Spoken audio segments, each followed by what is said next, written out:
Thank you. I see that there are some people here who are nearly as old as I am, which means you've lived through some fairly significant technological change. 40 years that I've been in the business, pretty much, of technological change, and yet what I'm about to talk about today relates to change that is going to dwarf everything we've seen to date. This huge platform that we have with computers, the internet, and so on is just the starting point, just the foundation for this new future. And if I can remember how to use the clicker, that's what I'm going to talk about today, is where we're going to go. I'm going to talk about what the mobile internet is, how it relates to earlier waves of technology, how innovation is going to occur on the mobile internet, and particularly a little bit about how startups are going to get funded, because they're the key to all the revolution and the products and services that will come out of it.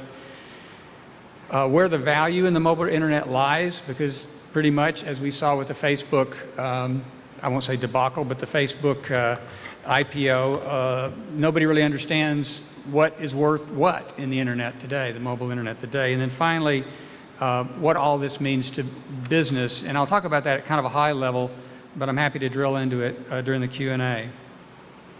So I'm looking to see if there's anyone who's really young in here, because if you're under the age of 25, you no longer have a thing like this. It's called a watch.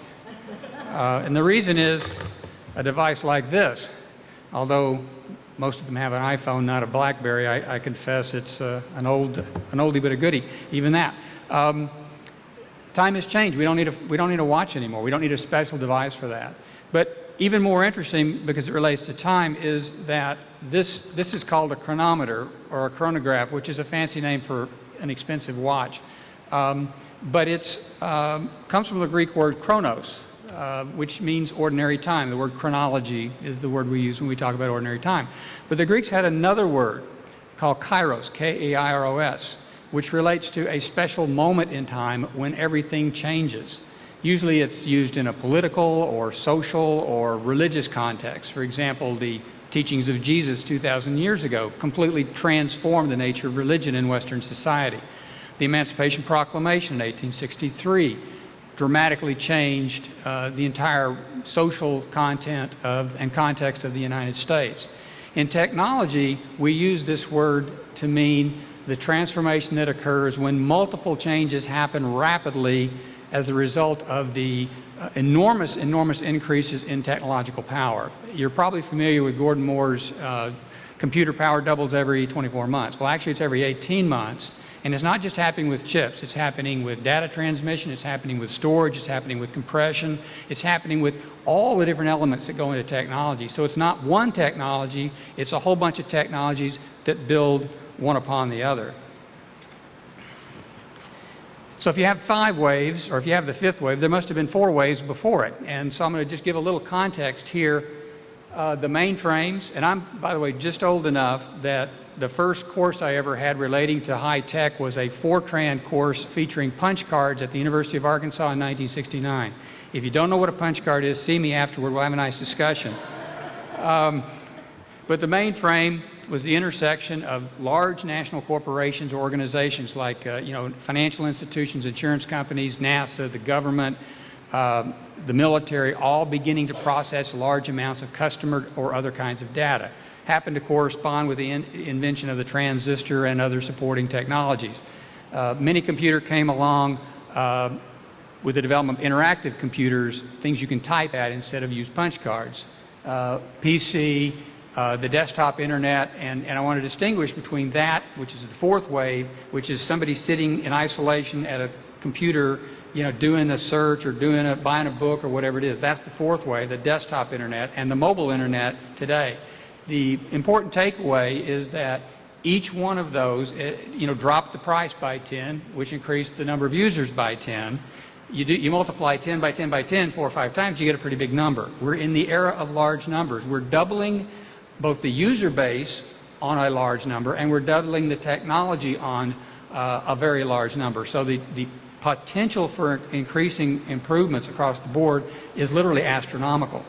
But what that means is we now have a market that is the size of the world.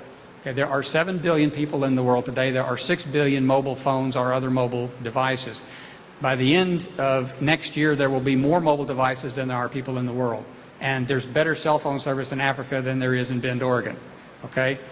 This is a radical transformation. You now have a market that is potentially the size of the entire world. Never happened before.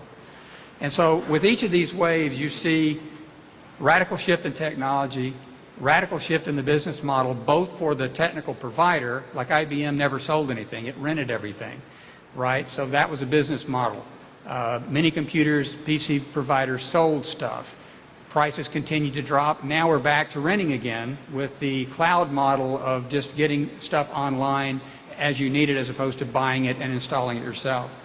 But the business model's transformed, but also the business model of the users change. If you can imagine the way a bank used to do business in 1960 versus today, it's radically different because of all these technological shifts. The market leader always falls aside and some disruptor takes over. So you can see the leaders on the left there. Apple is currently the leader. Could last another week, could last another month, could last 5 years. I'm guessing it's going to be 2 or 3 years because we're now in a consumer market and consumers are very fickle. But Apple has just had a magical ability to keep its cool even when its products are not very good. And today its products are actually very good, so they have both. It happens even when you know it's going to happen. Okay, I was at Microsoft during the mid-90s when we were the king of the world. And we met monthly to talk about how we were not going to become the next IBM.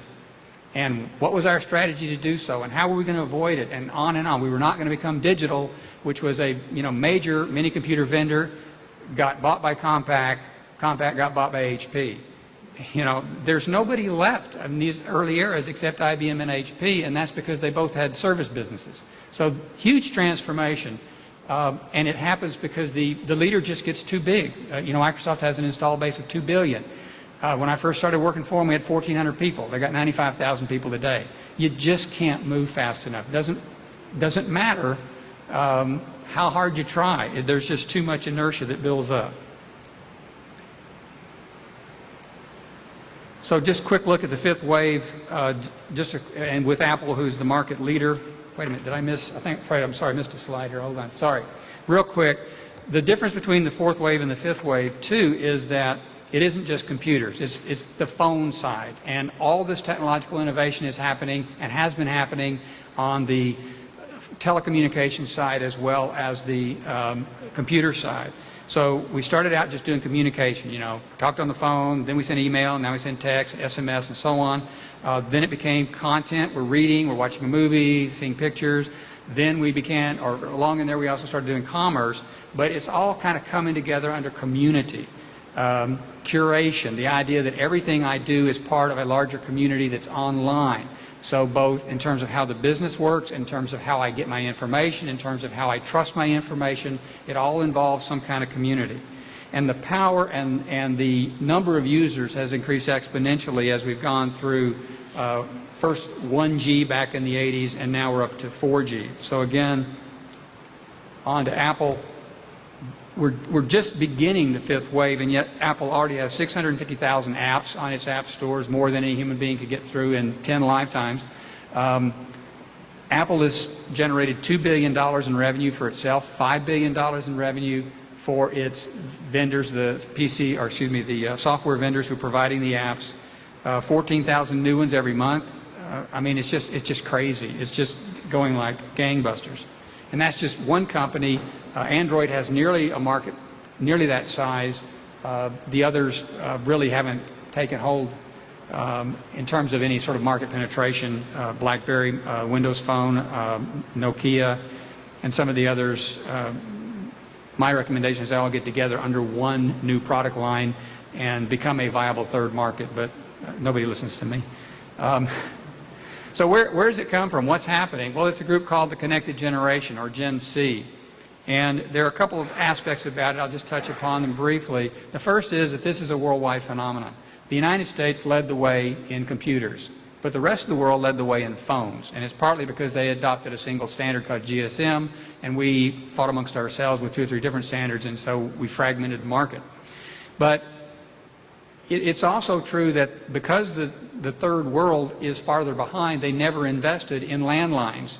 They skipped it, just like when I was getting into business, a lot of companies skip mainframes or they skip mini computers. They could go right to PCs. It's actually an advantage to be disadvantaged at the right time because you don't have that infrastructure to build. So they jumped right to mobile phone technology because it's so much cheaper. And so you now have Africa being the fastest growing region. India is the fastest growing country. China is already the largest market. And there are actually more people as a percentage using things like Facebook or Twitter or what have you in Korea, in Brazil, in Paraguay than there are in the United States. This is a worldwide phenomenon. That also means that development is happening outside of the United States as well. Silicon Valley is no longer going to have, if you will, a monopoly on a single region that does most of the development. In fact, I just saw a report yesterday of the top 20 mobile internet development areas based on the number of startups. The U.S. has 6 of the top 10. Silicon Valley is first, Boston, Seattle, Austin, Chicago, New York, but all the rest are somewhere else. And that's a very important sea change in terms of the long-term economic prosperity, but also you have a worldwide market, so there's a trade-off there. But this generation is always on. They're always connected. The idea is I can instantly communicate with my peers, my buddies, my peeps. It's not unusual for 2 young people to be in the same room flirting with each other by text before they ever say hello to each other. I've actually had an incident where somebody texted me while I was talking to him. It seems crazy, but for me and probably most people in this room, the PC was a tool. The mainframe, the mini computer, they were business tools.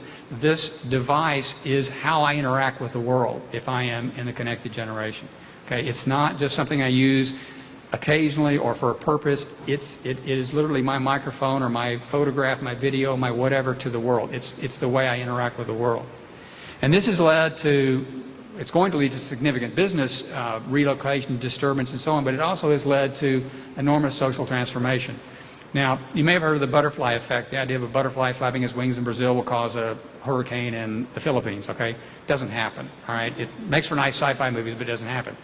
Because one person or one thing doing one little thing is going to get damped out by a million local forces before it ever takes off. But the mobile internet, the telephone, enables that single person crying in the wilderness to become a worldwide cause. All of the Arab Spring, which wasn't really Arab and was not only one spring, but that entire revolution across North Africa and the Middle East, caused by this. 5 generations or 3 generations of people have been unable to throw off dictatorships because they couldn't organize themselves. Young people with mobile phones using Twitter, using Facebook, using videos to show what they were doing and to show the police response were able to mobilize their entire countries and overthrow their governments in a matter of months. Okay, now I'm not going to say it's all kumbaya because now you have an area that's been controlled by dictators, thrown open to a dozen different clans in every one of these countries. There's going to be huge political uncertainty for the next 5 years. And whoever's president, whatever America's policy is, it's not going to be easy. But the point is this happened because of a new kind of technology that could have never happened before. So whether that's a cautionary tale or an optimistic tale depends on, I guess, on what happens in the next few years. So we have this generation wanting, new products and services, the industry responding, but how's the industry respond? And the answer is it's with innovators, with small companies. And it always starts and happens the same way. You start in your garage, you max out your credit card, you get a second mortgage on your house, you borrow money from your mom and dad, your in-laws, you hock yourself up to everything. You get to the point where you have, let's see if I got my there, you get to about here with that, to where you've got a prototype. Then you bring in somebody called an angel investor, which is usually an individual, gives you another couple $100,000. You now have a real product, and you're ready to go to market. But guess what? That's where your biggest expenses are, because that's where you have to really build a business organization, a marketing organization, sales organization, truly productize the product that you have, develop support, help, whatever. And that's usually where a venture capitalist comes in and provides a couple $1 million to get you across what is sometimes called the valley of death, sometimes called the chasm, but it's actually the most difficult time for a startup. So the idea is you get money from a VC, selling 20 to 40% of your company, usually 40% or more, and you get through, you have an IPO, initial public offering, everybody makes a ton of money, and you all go home happy. Except that that doesn't work. Since 2001, the IPO market has pretty much collapsed, partly because of the internet bubble, which cost a lot of people a lot of money, so there's a lot of caution today, but also because a lot of venture capitalists lost a lot of money too. They're just not as eager. There are half as many people giving out 1/4 as much money as there was 10 years ago. Another Kairos moment, unfortunately, not all Kairos moments are good ones. 2001 was also the end of a 3 or 4 year cycle of other corporate sectors, basically misbehaving. Enron, WorldCom, HealthSouth. I mean, there's a list. My earlier book on corporate leadership, we had 3 paragraphs listing just the companies that had created some kind of financial misdeed in the last couple of months during the writing of the book. Led to Sarbanes-Oxley. Well-intentioned, but it enormously increases the cost of somebody going public. And if you're a small company, that's a real burden. $2 million just to do the paperwork, $1.5 million a year afterward, put a real damper on all the IPOs. So the IPO market is not as good as you might think it would be or assume it would be based on the traditional high-tech sector. And you can't really read all this stuff, but there are different things that happen along the way that have affected it. The other important thing is that not just the number of deals, but the sizes of the deals have gone down as well, which is partly, well, a lot of it's just due to devaluation of the startups themselves. If that doesn't convince you, after 5 years, half of all startups are out of business. After 10 years, 3/4 of all startups are out of business, and not because they got bought by somebody, because they went out of business. It's just a tough market out there for startups. Sometimes because they can't get the money, and sometimes because they just don't succeed. It's a risky business. And once again, if you talk to an entrepreneur, and I've talked to a lot of them, I'm a one-pony consultant in my current life, and I've read a lot of business plans, and you talk to anybody who's starting up a high-tech firm, and their company's always worth $100 million. Okay? It doesn't matter whether they started yesterday or they've been in it 3 years. They can have their in-laws demanding their money back, their VCs breathing down their throat, utilities about ready to cut off all their services, they can't make payroll on Friday, but their company's worth $100 million. Okay. Well, here's some scary facts for you. 2/3 of all companies, startups, are liquidated for nothing. They go out of business. 87% in total for less than 10, usually very close to $1 million. And then a grand total of 98% are liquidated or sold for less than $100 million. Most of those, again, are on the low end of that. Only 2%, essentially the last 4 buckets there, are sold for $100 million or more. But that's not the most important stat. The most important stat is that's 2% of the number of companies that actually got VC funding. Only 1% of all startups ever get VC funding. So the number of people who are actually going to get that $100 million investment or $100 million payback is 2% of 1%, or 1 in 5,000 if, as an English major, I did my math right. So it ain't easy, right? So in our book, we propose a new model we call the Nursery Model, which is instead of trying to grow your company from the start all the way up to the proverbial oak tree, there's actually 2 times when a company is worth the most money. One is after you've gone through the valley of death, come out the other side, you're fully rolling, you got customers, you got products, you got sales, you're worth a lot of money. But that's also if you do the risk computation, as we saw, only 1 out of 4 are even going to get to the other side, never mind show a profit. That's a very risky, high reward, high risk thing. The other time it's worth a maximum amount of money is just at the point when you normally would bring a VC in, which is the point where you have an actual functional product. So we're saying for most ISVs, for most independent software vendors, the time to sell is then, before you incur all those startup costs, before you do all of the productization and commercialization of your business, because lower risk, you don't need to raise as much money to start with, and also because the nature of the market is changing. We're not going to have another Facebook. We're not going to have another Twitter. We're not going to have another whatever. I mean, there will be new, large, national, international online services, but most ISVs, most software vendors are going to be developing niche products. So you're not even going to have a product capable of a home run anyway. You know, if you develop a product for a particular company or a particular market sector, that's different than developing something like Facebook did that has 1 billion people on it for the entire world, right? The market size just isn't there. So for most people, we want to try to convince them to hit you know, a single or a double every 3 years and try instead of hitting a home run every 10 years, because you're more likely to succeed and you'll eventually show at least as much return on investment as you would going for the big score. So in terms of what areas, you know, how do you approach the mobile internet? We have a concept called mobile presence, which is not a technology, but an experience that is created by technology. It has to do with who you are, where you are, when you are, what you're doing, what your interests are, both personal and business and social and so on. It's very much related to you. It's you-centric, but it's also based on you're moving around, because most people, whether you're a consumer or a business person, you're moving around. You're going to work, you're going out for a bike ride, you're going on a vacation, whatever it is. So it's about people in motion getting the correct information at the right time and in the right context. So for example, I live in Little Rock, I want to fly to New York on business. I'm going to meet people in my office in New York. I'm going to meet with customers in New York, and maybe I'm even going to meet with a regulatory person for some reason, right? Take off in my plane, not my private plane probably just the usual commercial in the middle seat, jammed on both sides. As I get near New York, all of my digital communications start to change without me having to do anything. All of the routine email relating to Little Rock and its office go to the bottom of the queue, get rerouted to other people. Anything that specifically needs to be done while I'm gone gets rerouted to an associate, my admin, my boss, whoever it may be. I start seeing information relating to New York, to their business, to what's happening there.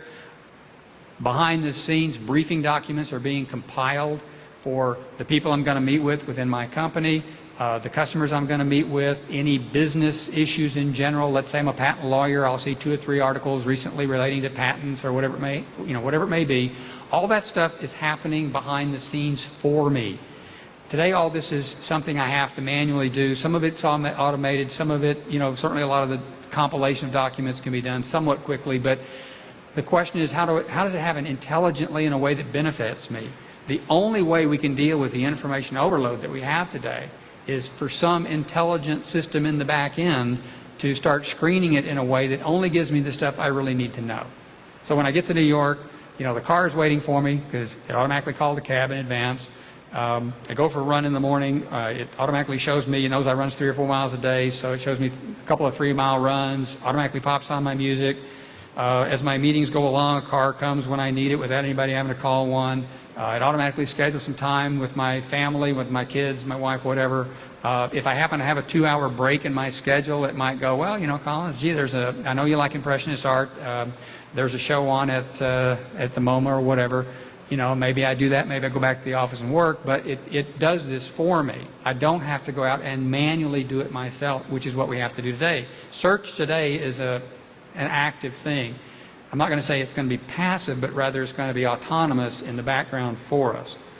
And for this reason, you know, the kind of information I'm talking about it could be potentially very personal. So it needs to be very secure, and we need to opt into it in terms of saying, yeah, I'm willing to give this information to the system, whatever it is.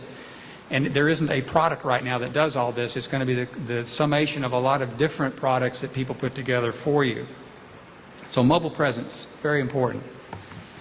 Now behind that, the pivot, what we call the pivot points for the 5th wave, are a number of technologies. I'll just go through them fairly quickly. HTML5, probably the most important one. It's basically the way you mark up and display web pages.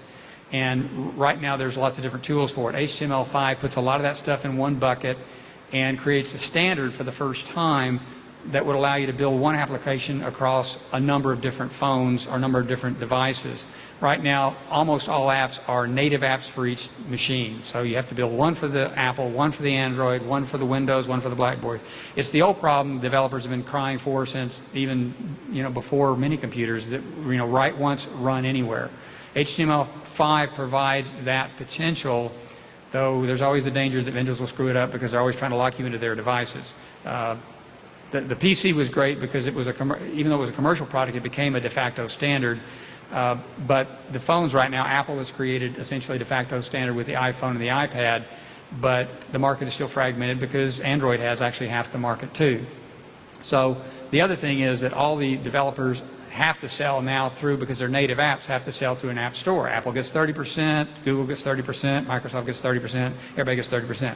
If it's actually built for a browser, you don't have to go through the app store. So a developer has the potential for, saving that 30% cut for themselves. So there's a real impetus to go to HTML5. Now, as of today, the performance isn't quite there for some apps, and it'll probably take another year or two before we get there. But that's where the industry is going. And then 4G LTE, 3G has just become the dominant standard worldwide.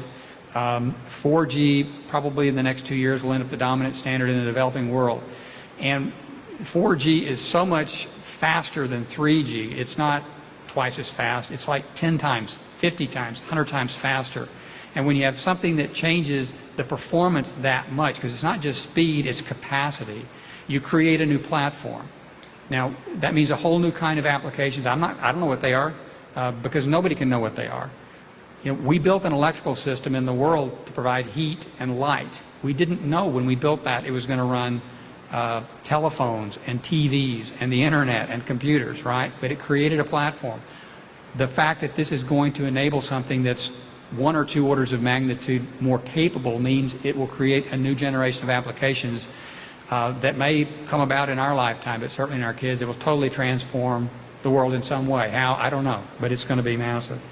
And then, of course, there's the cloud, which essentially changes you having to buy a bunch of computer gunk and run it yourself in a very expensive way, even PCs, that now you can rent it for, a couple $100 a month, sometimes less than that. You can buy your database, your email, your customer resource management system, you name it, you can rent it online. If you're a little company, it means you can rent a better system you could ever build yourself. If you're a big company, it means you can expand much more rapidly than if you're relying on your internal staff and systems to do. So that's going to be a game changer.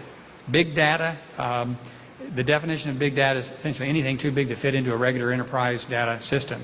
And so it's both the size of the data, the kind of data, because it's not just a database, it's emails, it's texts, it's photos, it's videos, it's all these different media types, and also how rapidly it's changing and growing. And a whole new technology arena is opening up around big data with the idea of data mining, which is finding patterns you couldn't see before, which could be, gosh, I didn't know customers who brought blue shirts always bought socks, or customers who voted this way on this issue are going to vote for this candidate instead of that candidate. I mean, there's all kinds of hidden patterns that data mining technology can bring forth.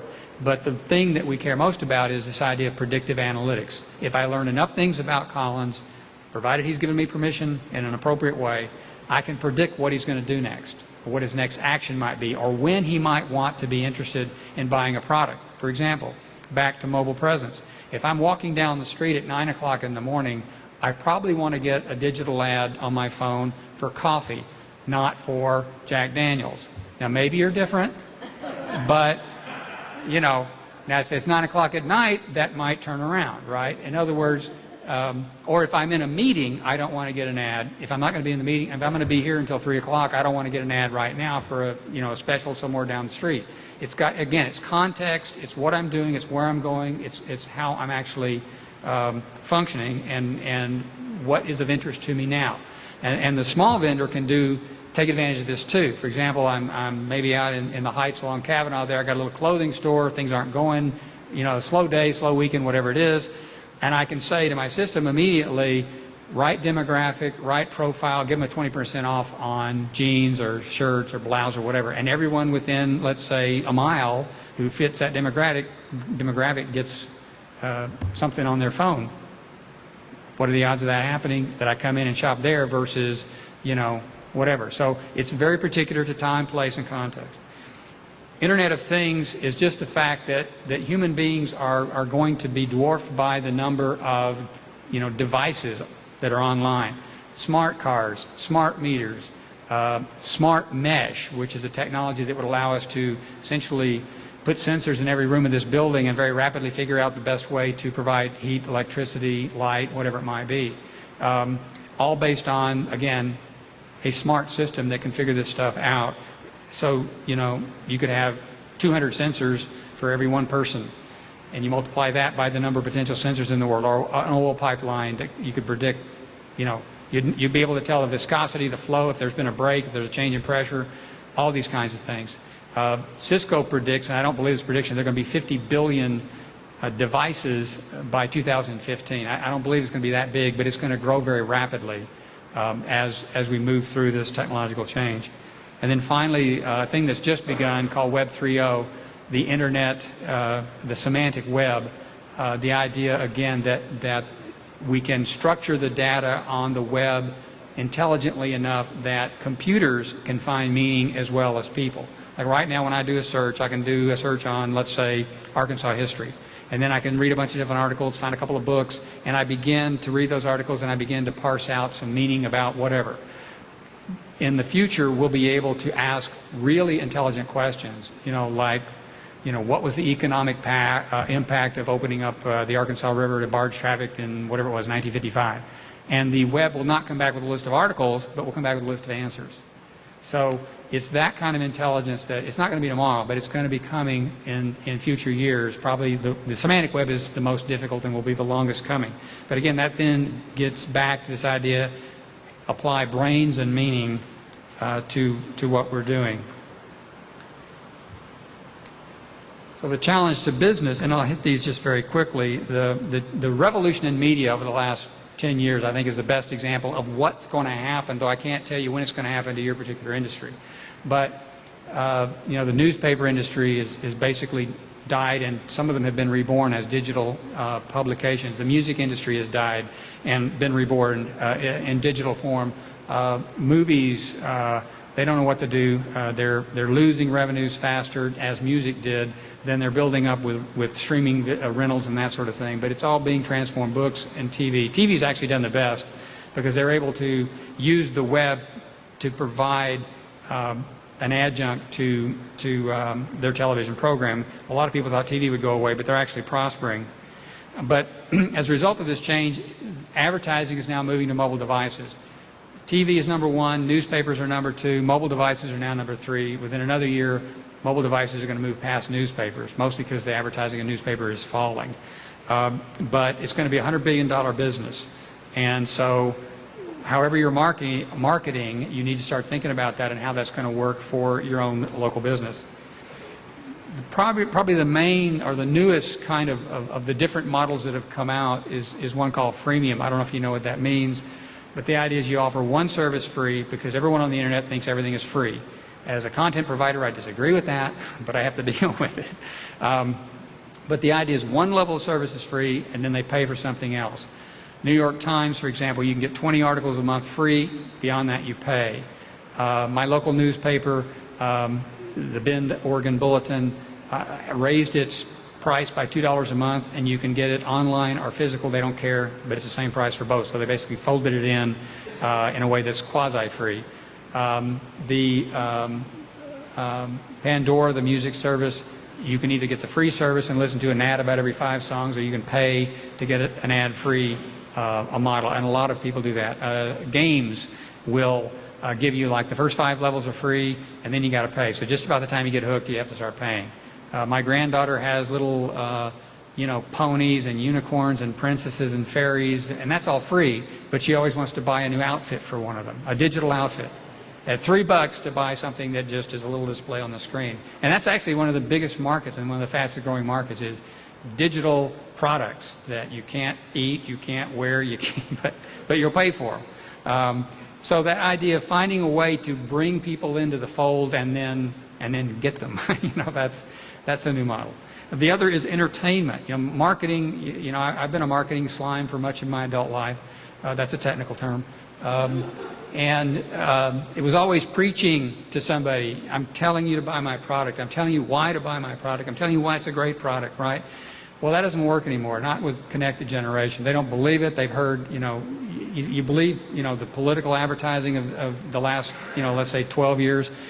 If it doesn't resonate with you, imagine how it doesn't resonate with a 20-year-old. You know, they don't want to be preached to. It's engage me. So it can be something like I go see a 5-minute web video with my favorite band brought to you by Collins' Bicycle Shop, right?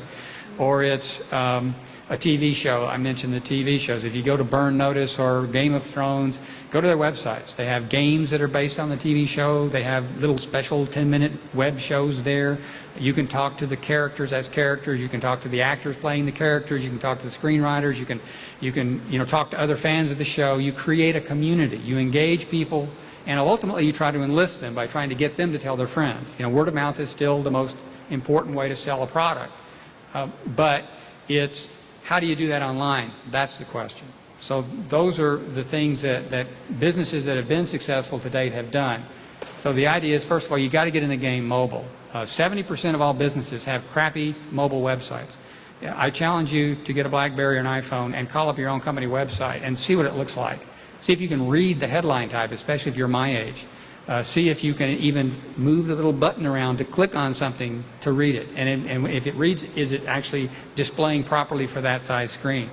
And only 30% of businesses that actually have retail products have retail sites that have been rated, high by various consumer groups. So the work to be done just to sort of get in the game is still significant.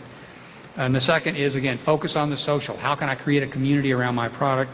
And also look for scale. I mean, there are people actually making a living on YouTube selling, how to apply lipstick, how to do your hair, fashion consulting at, $5 a month for subscribers because they can get 100,000 subscribers, right? There's a scale to this market, again, that has never existed before.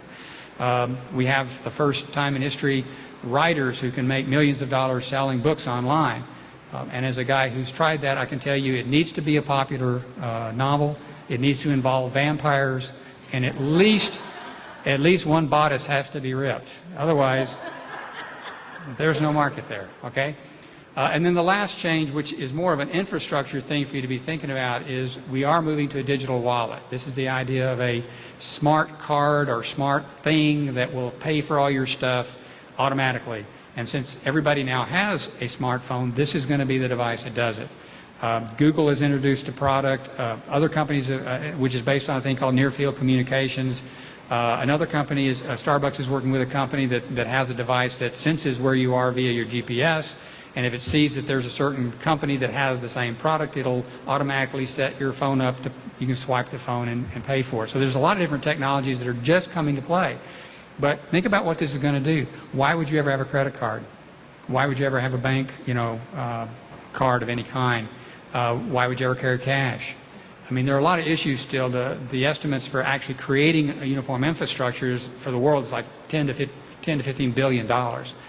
But at some point, it's going to radically transform all of the financial side of transactions in terms of any kind of purchase. So that's going to be a huge, huge change. Well, it turns out that Kairos was just not a philosophical concept for the Greeks. They actually created a god called Kairos. And he's always portrayed as a young man. You can't see him here, but he's always portrayed as being on his toes because he's just about ready to run. Kairos is the god of opportunity. And if you notice, he's also got a funny hairstyle. He's got tons of hair on the front of his head, and he's bald on the back. What do you suppose the implication of that is? It's very simple. If you're going to catch opportunity, you have to grab it from the front. You can't wait around until it's passed and then think you're going to catch it from behind. So the lesson of the mobile internet, if I can leave with you today, is whatever and however it may apply to your business or to your social life or to your organization, whether you're a nonprofit or a for-profit or a consumer, you need to get ready for it now. You need to start doing things and realize this is going to be on you in a hurry. You've got to catch Kairos from the front. Oops, did I turn that off? Well, I was at the end anyway. The next one was just a promo for the book, so that's okay. I'll do it from here. But, the book, this is based on our book, The Fifth Wave, that Robert and I did, and he's a former colleague at Microsoft. He's actually in the business. He actually funds and puts together small companies with big companies looking for technology. And we just did a revision of it to, have a lot more material about what the Facebook IPO meant in terms of value in the internet, provide a lot more background on technology. So if you're interested, it's online. It is an e-book. This is one of the few physical copies. So you have to have a mobile device, or you can't read it. But the new one, you can actually get a print on demand if you want. But Happy to answer any questions. Thank you for your attention. Yeah. Collins, thanks. That was great. All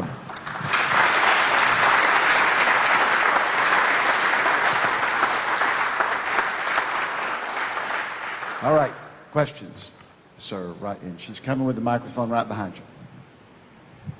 Hi, Gordon Apple, with Ed for You. My question is, have you considered all of the possibilities of how this technology could impact education, not only just within this country, but throughout the world? I think the potential to improve education is enormous. I happened to hear a radio show just last week about, I think it was Grinnell College in Iowa.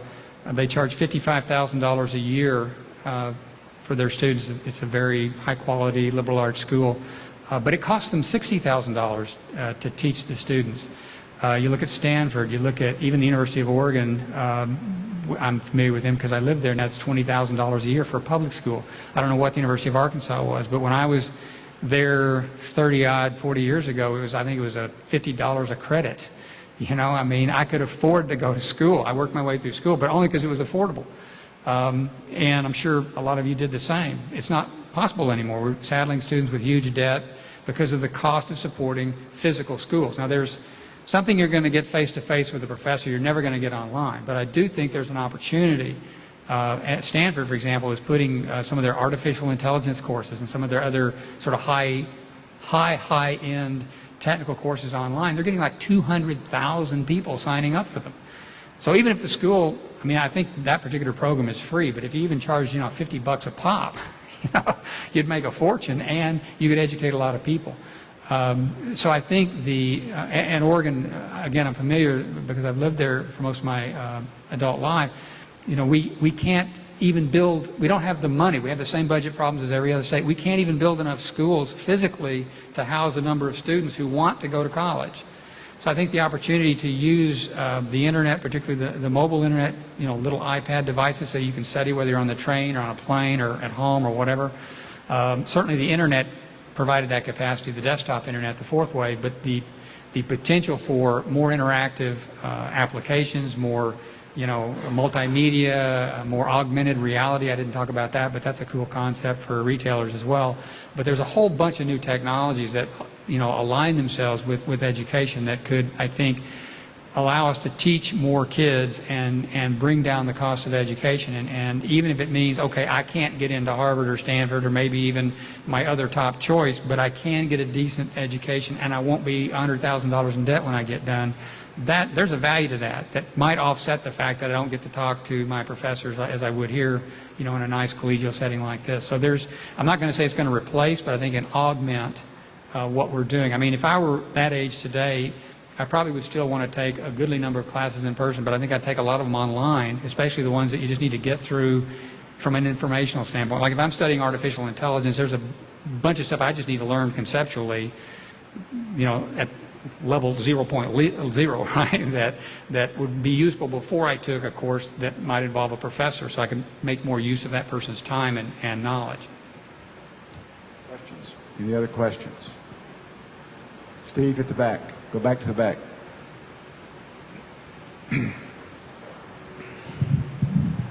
If it's something you've covered, can you mention one or two specific privacy concerns we might need to be thinking about now as opposed to later? Most people are, the buzz with most people has to do with the government, and frankly, I'm not as concerned about the government as I am with private enterprise, because right now it's the Wild West in private enterprise. Google, Microsoft, Apple, Facebook, Amazon, they know more about you today than your mother knows about you. And there are absolutely no constraints on how they use that data. And to me, that's a bigger threat to my privacy than the possibility that the FBI might surveil me to see if I'm selling drugs, okay? Maybe if I'm selling drugs, I'm worried about that, but I don't, so I'm okay.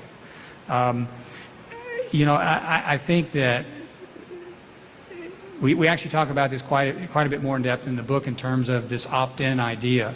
Right now, you either, the opt-in is a 20-page document you get either on your computer screen or the phone that is totally unintelligible, and you scroll through it and click OK, right? And basically it says we're going to do anything we want to with the data and you can't stop us. Okay, so there's no control. And so one of the things we suggest, and it's just one idea, is there be something like a consumer reports that would be an independent third party that would go out and evaluate the privacy rules and really drill down to each one of them, you know, Google and so on, that would say, okay, these guys have a terrible privacy thing. Don't ever say yes. Because if enough people start punching no and don't actually run that app, they start losing business, right?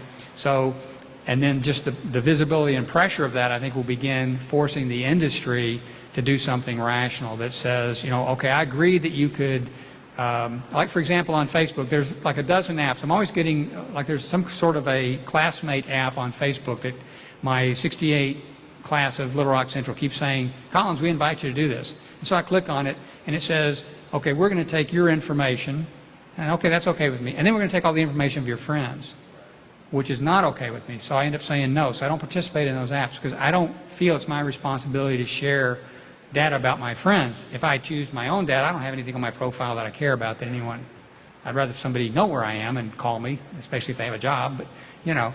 But it's things like that where you don't have a choice. It says, it didn't say you or your friends, it just says both.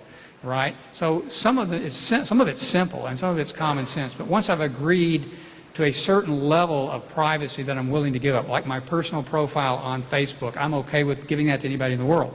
Then I don't care who gets it, right? But there should be 2 or 3 levels of things that I share only with my friends.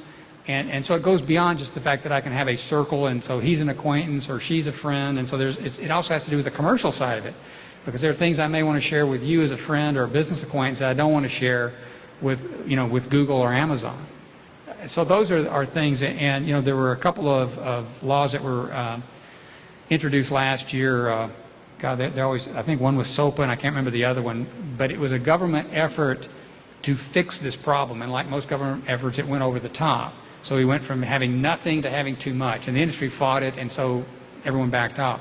But we do need some kind of thing that gives us as consumers, as private citizens, you know, the right to say who sees what. There was, again, a report I read just last week about books.